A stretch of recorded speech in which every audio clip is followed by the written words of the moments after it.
This video was sponsored by PowerCircle Clothing and Headbusters Food Company in association with Cook Up Unlimited. Cook Up! It's not a podcast. Just here back with another episode of This Is Not a Podcast. Y'all already know what the lick read. Make sure y'all like, subscribe, and hit that notification button.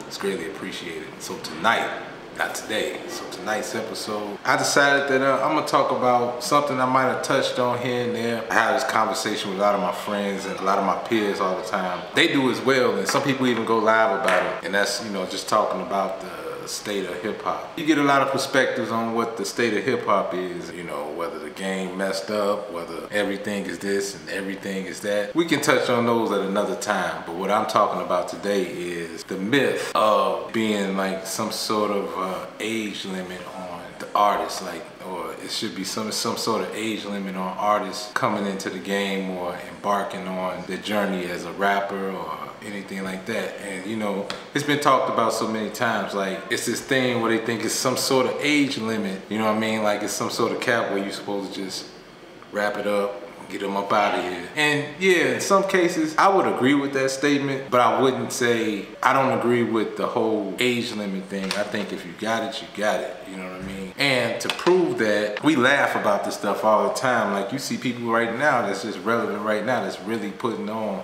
like you got the Rick Rosses and the 2 Chainz that you hear about all the time. Just recently I'm looking, just scrolling on the internet, I heard this kid, he was saying, actually it was 2 different kids with 2 different opinions on Future. Now one kid says he's about maybe 24, 25 years old, let's just say. He was making a point to say that Future is his favorite artist, basically, giving him GOAT status, so to speak. And I'm like, oh, okay. I understand why like certain people listen to certain things, because when you put certain messages out there in the universe, you kind of get the response that you want at the end of the day. The younger generation consumes and listens to music is totally different than the way we consume music. You might get a couple sprinkled here and there that's just music connoisseurs or whatever you want to call them. They digest music in a different manner, or something similar to how people like myself and others digest music. I'm using those figures because it makes sense to use these people.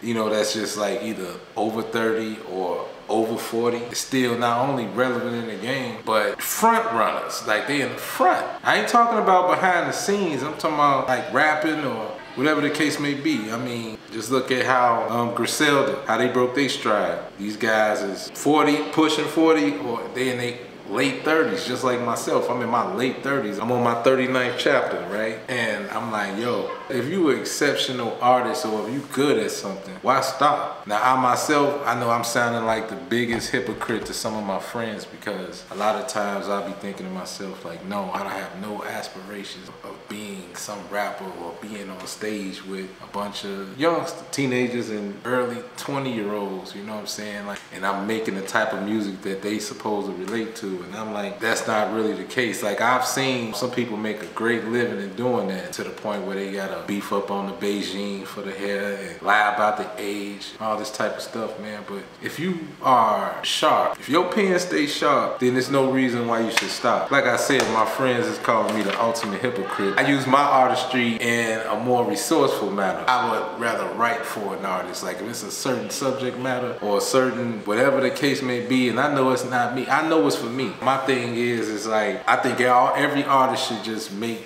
the music that you like. Well, I think every artist should just be themselves and just do them and just make the best music you could possibly make. As much of a cliche as that sound, or as generic as that sound, but it's really true. Like, you should just let your light shine. I'm saying, like, for those that are exceptionally good. Now, some of you, if you rap your age, if you in your upper 30s, 40s, sometimes even in your 50s, if you rap your age, bro, you might want to either consider, I'm not saying stop, but you might want to consider going into your demographic and staying there, because you're gonna really embarrass yourself out here just thinking you can just do the same old 2-step. And that goes for myself included and anybody else that's over 30. You know what sharp sound like, and I know what opinion, I know when somebody sound dated. Let's keep it real. Like, this is a conversation a lot of people don't want to have, and this is where, I had these conversations in the studio. I had these conversations all the time off the camera, because I always try to give my insight and give jewels out as much as I can. And on this matter, this this is like the first time I really talk about this stuff on camera. And that's just, you know, like if you rap your age, I'm not talking about you youngsters, because a lot of times, a lot of older cats like to take digs on the young folks, and young folks like to take digs on the old heads. Respectfully, both parties is ignorant to one thing or another. You know what I'm saying? Let's just keep it tall. You would get an old cat would rather talk down on the artist. Now, we all know hip-hop always and forever will be a young man's game. In hip-hop, you always have to adjust and adapt to the time. Not necessarily the sound, not necessarily going along to get along or try to sound like the next person, because right now, you know, it's a lane for that. You know, the way things are now, it's a lane for that. Like I was just on the walk trail tonight, get me a little bit of water. I stopped at the local gas station up the street, and you know, I seen a young man pumping gas, got the windows down, you playing your music or whatever. Now, I'm not saying the music was good or bad or not, but I'm just making a point to say, like, my first initial thought of what he was listening to was, whoever he listening to sound about, I could hear about 20, 30 other artists that sound exactly like that. Same cadence, same everything. Now, is that a bad thing? I'm not here to judge or nothing like that. I would never want to dictate how another person sounds. If that's how you sound, or if you want to do a great mimic of somebody that sounds like the next person, then if that's your lane, hey man, you know, who am I to tell you to not do it? You know what I'm saying? Now, the old heads might seem to beg to differ, because you got some mad rappers, you got some bitter old people, you got some bitter young people. They just as worse. But sometimes, you know, putting that negative energy out there, you're gonna get that back in return. So don't be surprised why, you know, as many youngsters you could talk about and say how bad they sound or what type of music they make or how you don't understand it. Well, it's not for you to understand, first of all. And secondly, we're in a different time now. You know, if you out here, you know, lyrical miracle, everybody's deaf. Nah, it's people my age don't even want to listen to that neither. We from Chicago, and part of the Chicago culture, and like maybe in a couple other cities like Atlanta, even like out here in Las Vegas, like skating, like roller skating. Like our style of skating in Chicago, when we're famous for the, you know, what we like to call the JB style of skating. I myself, I'm an 80s baby, so you would watch everybody that was before you, like your elders, respectfully. Like my pops used to take me skating on Tuesday nights. And you would see a lot of the people of the day might have been like my age now or younger, like in their 30s or late 20s. They was out there getting it in on the skating ring, doing they 1-2. Fast forward to now, these people are probably like in their 50s now, in their 60s now, and they don't listen to the same music they was skating to back then, or in the 70s or in the 90s, or even like in the 2000s. Now you got people my age, maybe a little bit younger, they skating to the JBs, carrying on tradition. To whereas people that's like in their 50s, 40s or whatever, like people that's old, a little bit older than us, and like our parents, they listen to adult contemporary, stepper set music, what I like to call mature audience R&B. You know what I'm saying? Like, that's what they rocking to and skating to now. You know, a little bit different. Them knees and legs don't move. You know, them bones ain't the same.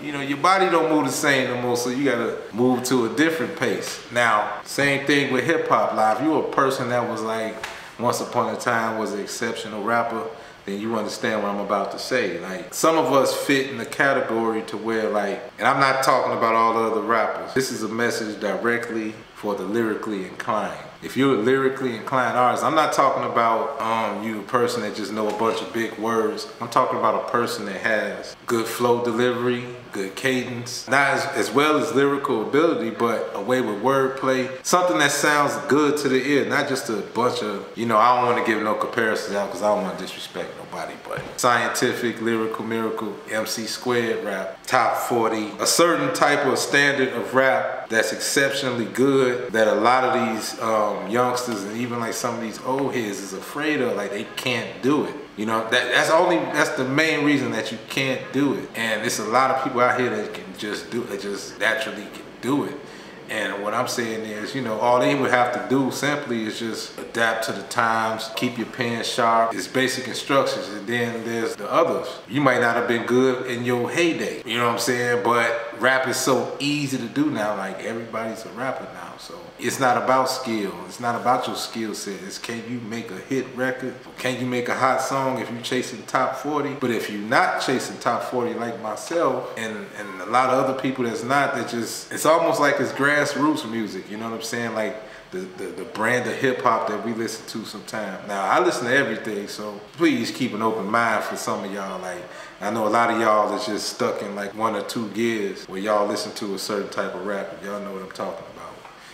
Whether you listen to drill music, trap music, whatever your genre is, or super boring music. It is boring hip hop. Just because you can rap good don't mean you can make a song. I'm talking about people that can make a song, something that sounds real good to the ear, or at least something that you can digest. It sounds good, like you can acknowledge the fact, like, man, that boy there spitting. You know what I'm saying? A lot of people don't care about, man, that boy there spitting. They more say like, man, he go crazy. It's a little bit different now. Or, man, he take off. Or, man, you see how he sounded? Or they listening to the beat. You know what I'm saying? It ain't so much, or your ad-libs. I even see people like critique ad-libs. I've never seen that before.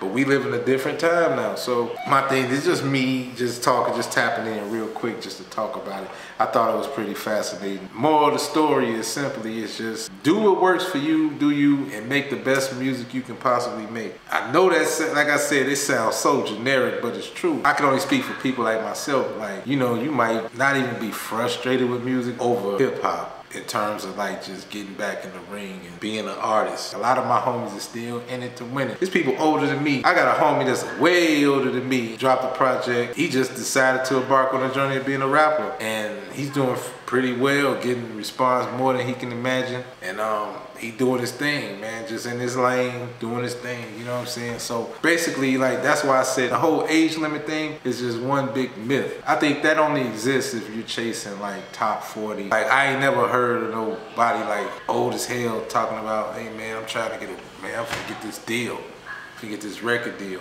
Or you might just be perpetrating as some sort of CEO, like you know how to run a label, when you probably never even took a label meeting before. No shot to nobody, because that's a lot of people always come up with these clever names and want to have a label and have no clue of running a label. You know what I'm saying? Or you get a bunch of artists running to a brick wall, basically, because nobody knows how to run nothing, just a blind leading the blind. Some people just simply just hide behind money. But that's a whole nother story. I'm not here to knock nobody or nothing like that. This is no shade or no shot to nobody. I'm just saying this is what's out there. I'm only calling it straight down the middle. And I don't have all the answers by no means. I'm only just, just going off my experiences, and this is just my opinion. You can agree or disagree, feel free, it's your business. Don't believe the hype. It's a lot of people that's out here thriving and not chasing top 40. They're probably more successful than a top 40 rapper. I mean, if you're in a specific region, they don't have to know you from Apple. If you're in that right region, like let's say like California, you ain't gotta go outside of California to be successful. Or you can go to like places like Texas, Atlanta, and it's a lot of other states that's slowly but surely getting better. The older rappers, probably rap better than you, but we ain't judging music or rap based upon the essence of it. It's more so about who got the most views, who got the most likes, numbers, subs, streams, and things of that sort, because that's the name of the game. I mean, the music business is a numbers game, but if you're trying to get into the mainstream, you can still get into the mainstream without making top 40 music and still be successful and still chart and still do all these different things. It's fashionable to be independent, but nobody wants to put in the work. Everybody want to own their masters, but never mind. I'm gonna leave it there, man. I just wanted to tap in and just talk about the age limit in hip hop. It's just one of the biggest myths ever created. I don't know if it was created by the media. I don't know who it was created by, to be honest with you. I just think it's one of the biggest myths there is, because the old folks run the game still. Whether they rapping, Kanye old as hell. Kanye in his 40s and he the leader of the new school. Just think about it. I mean, you still talk about old man Jay-Z, but old man Jay-Z probably finna drop another album in the fall. Be careful. Nas got a second win, third win, and he's still out here making quality music, you know what I'm saying? Or at least to our standards. Because I think when you're a certain age bracket, just like in life, you should be held by a certain standard. Truthfully, you should be better. You know what I'm saying? For those that are sharp, you should be better. Even like the young, no disrespect, y'all should be better. But if you're not, it shouldn't be no problem to adapt. If you're an exceptional artist, it don't matter the age. You should be able to adapt to any and everything. If you're a songwriter, or if you out here trying to get heard or just make quality music, I say, man, just get back to the essence of it. I mean, we all know what the music business is. It's will be 90% business, 10% entertainment. Nowadays, you don't have to entertain, as it, as to say, get on stage and say, throw your hands in the air. I mean, even if you're an artist campaign, there's certain protocols, but you don't necessarily have to get on every card or chase every show, go to every open mic. Really don't have to do that. You can do a lot of things from the comforts of your own home. And you don't even have to make the best music in the world neither and still be able to succeed. Just look around you. I don't have to give you an example of that. You know what your ears here. So that's it. So I'm gonna leave that there. We're gonna stop it right there. Make sure you like and subscribe and hit that notification button. I appreciate y'all for rocking with me tonight. And also make sure y'all go over to www.PowerCircle.biz and get yourself a jar of that Head Busters Knockout All-Purpose Seasoning. Man, just go and get you a jar, man. It'll bless you. It brings fun back in cooking. It makes cooking fun and easy because you don't have to do nothing. It cuts down the time in half. It's got a lot of healthy ingredients inside that thing. It's gluten-free. Just check it out. Go to our website, www.PowerCircle.biz, and you can get some of the latest updates on everything we got going on. Check out some of the artist videos on there. You got a beat store on there, man. If you do some of these cook-up beats you probably hear in the background, it's all me. I'm sitting in front of my keyboard right now, you know what I mean? So, with that being said, y'all know my slogan, keep God first, stay sucker free, and by all means get to the money. Peace and love, stay healthy, and I'm out. Y'all know my slogan, keep God first, stay sucker free, and by all means get to the money.